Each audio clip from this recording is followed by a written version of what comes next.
संध्या वंदन होगा। सीताराम जी पुनिया। बोलो गुरु जम्बेश्वर भगवान की जय। सभी गुरुजनों को मेरा हाथ जोड़कर निमन प्रणाम। मातृशक्ति व पंडाल में विराजमान मेरे पिता तुल्य बुजुर्ग व मेरे हम उम्र के भाई, मैं सबसे हाथ जोड़ करके पुनः निम्र प्रणाम करता हूँ कि आपने इतनी भीड़ के साथ भी धरने पर बहुत ज़्यादा ध्यान दिया है। जैसे ही बीकानेर के अंदर खेजड़ी आंदोलन का धरना 2 फरवरी से शुरू हुआ है, बहुत से माताएं पिताएं व हमारे संत उसी दिन से अडग बैठे हैं। मैं उन्हीं लोगों से आह्वान करना चाहता हूं जो अभी तक घर भी नहीं छोड़ा है, वह सोशल मीडिया के द्वारा कमेंट पे उल्ट पुल्ट बात लिखते हैं। अरे भाई साहब, कम से कम आप ये तो सोचो कि आज हम 363 माता मर्ता देवी का नारा लगा रहे हैं, तो उस नारे के अंदर 363 ने अपनी शहीदी दी थी। और आने वाली पीढ़ी जब हमारे से पूछेगी कि 2 फरवरी बीकानेर आंदोलन के अंदर जो खेजड़ी बचाओ ट्री एक्ट का कानून लाया गया था, क्या आप वहां उपस्थित थे, तो हम उनको क्या जवाब देंगे कि हम वहां पे उपस्थित थे। हम हमारे बच्चों को क्या बोलकर कहेंगे कि मैं हम वहां पे उपस्थित थे। यहाँ पे तो केवल मात्र उपस्थिति तो देनी है, यहाँ पे कोई चीज घटाने वाली बात नहीं है। जहाँ पे साधु संत व मातृ शक्ति बैठे होते हैं, वहाँ पे हमेशा के लिए शांतिपूर्वक धरना चलता है। ये एक सबसे बड़ा अनूठा नियम होता है कानून का।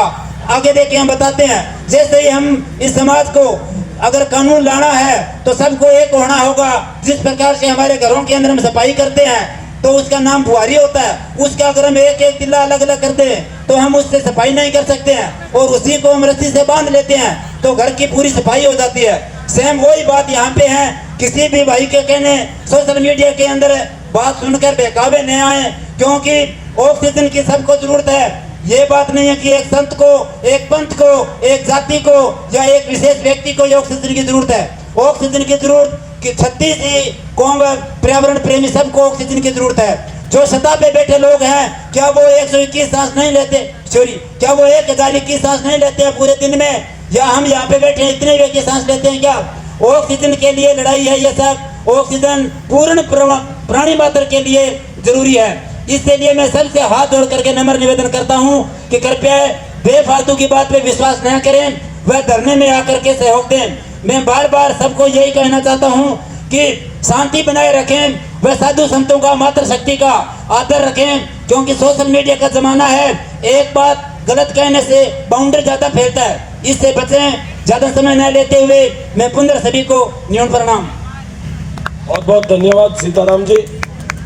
मैं प्रशासन से निवेदन करना चाहता हूं कि जिस हट धर्मिकता पे आप डटे हुए हो, हमारे जब हम ये जन जागरण कर रहे थे तो जोधपुर में प्रेस कॉन्फ्रेंस थी और एक पत्रकार ने आदरणीय सच्चिदानंद जी महाराज से पूछा कि आप डटे हुए रहेंगे, कानून तक वापस नहीं हटेंगे, तो सच्चिदानंद जी वहां कहा था कि हम जोग हट किया है। ये जोग हट है। जोग हट तब तक नहीं बनेगा कि आपकी हट धर्मिकता के सामने ये जोग हट भारी पड़ेगा। और कल सुबह 12 बजे यहाँ से आह्वान होगा कि किस प्रकार से आगे की रणनीति तय होगी, और हमारे आदरणीय स्वामी भागीरदास जी शास्त्री हमें दिशा निर्देश देंगे, उसी के अनुरूप हम आगे बढ़ेंगे। इसलिए कल सुबह ज्यादा से ज्यादा संख्या में पधारे। आगे की कड़ी में मैं हमारे आदरणीय हुक्माराम जी खीचड़ साहब से निवेदन करूंगा कि वो अपनी बात रखें।